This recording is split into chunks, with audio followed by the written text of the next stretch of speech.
Hi ಸ್ನೇಹಿತರೆ, ಎಲ್ಲರಿಗೂ ನಿಶಾ ಕನ್ನಡ ಚಾನಲ್ಗೆ ಮತ್ತೊಮ್ಮೆ ಪ್ರೀತಿಯ ಸುಸ್ವಾಗತ. ಇವತ್ತಿನ ವಿಡಿಯೋದಲ್ಲಿ ಗೌರಿ ಗಣೇಶ ಹಬ್ಬಕ್ಕೆ ಕೇವಲ 10 ನಿಮಿಷದಲ್ಲಿ ಗರಿಗರಿಯಾದ ಚಕ್ಲಿ ಯಾವ ರೀತಿ ಮಾಡೋದು ನೋಡ್ಕೊಂಬರೋಣ. ನನ್ನ ಚಾನಲ್ನ ಇನ್ನೂ ಸಬ್ಸ್ಕ್ರೈಬ್ ಆಗಲದಿದ್ದರೆ ಈಗಲೂ ಹೋಗಿ ಸಬ್ಸ್ಕ್ರೈಬ್ ಆಗಿ ಪಕ್ಕದಲ್ಲಿ ಕಾಣೋ ಬೆಲ್ ಬಟನ್ನ ಟಚ್ ಮಾಡಿ. ಮಿಕ್ಸಿ ಜಾರಿಗೆ 1 ಕಪ್ ಆಗುವಷ್ಟು ಹುರುಗಡ್ಲೆನ ಹಾಕಿ ನುಣ್ಣಗೆ ಪುಡಿ ಮಾಡಿಕೊಳ್ಬೇಕು. ನೋಡಿ, ಈ ರೀತಿ ನುಣ್ಣಗೆ ಪುಡಿ ಮಾಡಿಕೊಳ್ಬೇಕು. ಹುರಿಗಡಲೆ ಹಿಟ್ಟನ್ನು ನಾನು ಒಂದು ಬೌಲಿಗೆ ಹಾಕಿ ಇಟ್ಕೊಳ್ತಾ ಇದ್ದೀನಿ. ನಾನಿಲ್ಲಿ 3 ಕಪ್ ಆಗುವಷ್ಟು ಅಕ್ಕಿ ಹಿಟ್ಟನ್ನು ಸೇರಿಸ್ಕೊಳ್ತಾ ಇದ್ದೀನಿ. ಯಾವ ಕಪ್ನಲ್ಲಿ ಹುರಿಗಡಲೆ ತೊಗೊಂಡಿದ್ದೀರಲ್ಲ ಅದೇ ಕಪ್ನ ಅಳತೆಯಲ್ಲಿ ಅಕ್ಕಿ ಹಿಟ್ಟನ್ನು ತೆಗೆದುಕೊಳ್ಬೇಕು. 1/4 ಕಪ್ ಆಗುವಷ್ಟು ಕಡಲೆ ಹಿಟ್ಟನ್ನು ಸೇರಿಸ್ತಾ ಇದ್ದೀನಿ. 1/4 ಟೀ ಸ್ಪೂನ್ ಆಗುವಷ್ಟು ಅರಿಶಿನ ಪುಡಿ, 3/4 ಟೀ ಸ್ಪೂನ್ ಆಗುವಷ್ಟು ಜೀರಿಗೆ ಕಾಳು, ಅರ್ಧ ಟೀ ಸ್ಪೂನ್ ಆಗುವಷ್ಟು ಓಂ ಕಾಳು, 2 ಟೀ ಸ್ಪೂನ್ ಆಗುವಷ್ಟು ಬಿಳಿ ಎಳ್ಳು, 1.5 ಟೇಬಲ್ ಸ್ಪೂನ್ ಆಗುವಷ್ಟು ಅಚ್ಚ ಖಾರದ ಪುಡಿ, 1/4 ಟೀ ಸ್ಪೂನ್ ಆಗುವಷ್ಟು ಇಂಗಿನ ಪುಡಿ, ನಂತರ ರುಚಿಗೆ ತಕ್ಕಷ್ಟು ಉಪ್ಪನ್ನು ಸೇರಿಸ್ಕೊಳ್ತಾ ಇದ್ದೀನಿ. ಈ ರೀತಿ ಸ್ವಲ್ಪ ಮಿಕ್ಸ್ ಮಾಡ್ಕೊಳ್ಬೇಕು. ಉಪ್ಪು ಖಾರ ಎಲ್ಲ ಕಡೆ ಮಿಕ್ಸ್ ಆಗಲಿ, ಸರಿಯಾಗಿ ಮಿಕ್ಸ್ ಮಾಡ್ಕೊಂಡಾಗಿದೆ. ನಂತರ 4 ಟೇಬಲ್ ಸ್ಪೂನ್ ಆಗುವಷ್ಟು ಎಣ್ಣೆನ ಹಾಕ್ಕೊಳ್ತಾ ಇದ್ದೀನಿ.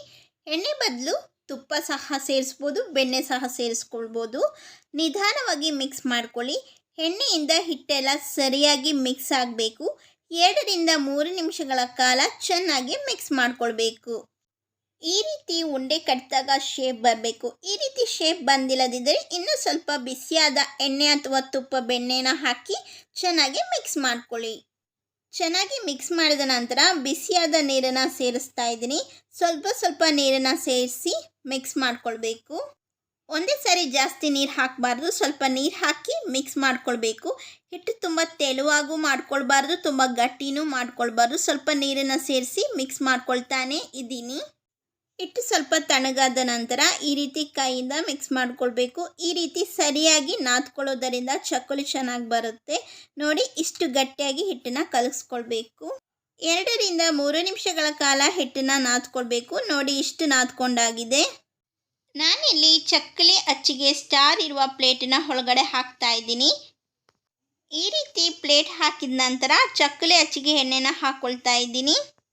ನೆಕ್ಸ್ಟ್ ಚಕ್ಕಲಿಯ ಅಚ್ಚಿನೊಳಗೆ ಹಿಟ್ಟನ್ನು ತುಂಬಬೇಕು. ಸ್ವಲ್ಪ ಹಿಟ್ಟನ್ನು ತಗೊಂಡು ಹಿಟ್ಟಿನ ಸಿಲಿಂಡರ್ ಆಕಾರದಲ್ಲಿ ಶೇಪನ್ನು ಮಾಡಿ ಚಕ್ಕಲಿ ಅಚ್ಚಿನಲ್ಲಿ ತುಂಬಬೇಕು. ಈ ರೀತಿ ಕ್ಲೋಸ್ ಮಾಡ್ಕೊಳ್ಬೇಕು. ಈ ರೀತಿ ಪ್ಲೇಟ್ ಮೇಲೆ ಚಕ್ಕಲಿನ ಹಾಕ್ಕೊಳ್ತಾ ಇದ್ದೀನಿ. ನೋಡಿ, ಎಷ್ಟು ಚೆನ್ನಾಗಿ ಚಕ್ಕಲಿ ಬಂದಿದೆ. ನಿಮಗೆ ಯಾವ ಸೈಜ್ನಲ್ಲಿ ಚಕ್ಕಲಿ ಬೇಕು ಆ ಸೈಜ್ನಲ್ಲಿ ಮಾಡ್ಕೊಳ್ಬೋದು. ಎಲ್ಲ ಆದಮೇಲೆ ತುದಿನ ಈ ರೀತಿ ಪ್ರೆಸ್ ಮಾಡಿದ್ರೆ ಆಯಿತು. ನೋಡಿ, ಎಷ್ಟು ಚೆನ್ನಾಗಿ ಚಕ್ಕಲಿ ರೆಡಿಯಾಗಿದೆ. ನೋಡಿ, ಈ ರೀತಿ ಪ್ಲೇಟ್ ಮೇಲೆ ಚಕ್ಕಲಿನ ಮಾಡಿ ಇಟ್ಕೊಂಡಿದ್ದೀನಿ. ಈಗ ನಾವು ಎಣ್ಣೆಯಲ್ಲಿ ಕರೆದ್ಬಿಟ್ರೆ ಚಕ್ಕಲಿ ರೆಡಿ ಆಗುತ್ತೆ. ಎಣ್ಣೆ ಕಾದಿದೆ. ಈಗ ಒಂದೊಂದಾಗಿ ಚಕ್ಕಲಿನ ಎಣ್ಣೆಯಲ್ಲಿ ಬಿಡ್ತಾ ಇದ್ದೀನಿ. ಚಕ್ಕಲಿ ಹಾಕಿದ ತಕ್ಷಣ ಯಾವ ರೀತಿ ಬಬಲ್ಸ್ ಬರ್ತಾ ಇದೆ, ಈ ರೀತಿ ಬಬಲ್ಸ್ ಬರಬೇಕು. ಈ ಬಬಲ್ಸ್ ಎಲ್ಲ ಕಡಿಮೆ ಆಗುತ್ತೆ.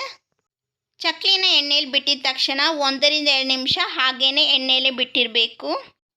1 ರಿಂದ 2 ನಿಮಿಷ ಆಗಿದೆ. ಈಗ ನಾನು ಚಕ್ಕಲಿನ ಒಂದು ಸೈಡಿಂದ ಇನ್ನೊಂದು ಸೈಡ್ ತಿರುವು ಹಾಕ್ಕೊಳ್ತಾ ಇದ್ದೀನಿ. ಲೋ ಫ್ಲೇಮಲ್ಲಿ ಇಟ್ಕೊಂಡು ಚಕ್ಕಲಿನ ಫ್ರೈ ಮಾಡ್ಕೊಳ್ಬೇಕು. ಆದಷ್ಟು ಲೋ ಟು ಮೀಡಿಯಂ ಫ್ಲೇಮಲ್ಲಿ ಚಕ್ಕಲಿನ ಫ್ರೈ ಮಾಡ್ಕೊಳ್ಬೇಕು. ಚಕ್ಕಲಿ ಫ್ರೈ ಆಗಿ ಗೋಲ್ಡನ್ ಕಲರ್ ಬಂದಿದೆ. ಇಷ್ಟಾದರೆ ಸಾಕು. ಗೌರಿ ಗಣೇಶ ಹಬ್ಬಕ್ಕೆ ಗರಿಗರಿಯಾದ ಚಕ್ಕಲಿ ರೆಡಿಯಾಗಿದೆ. ಈಗ ನಾವು ಎಣ್ಣೆಯಿಂದ ತೆಗೆದುಬಿಟ್ಟು ಒಂದು ಪ್ಲೇಟಿಗೆ ಹಾಕ್ಕೊಳ್ಳೋಣ.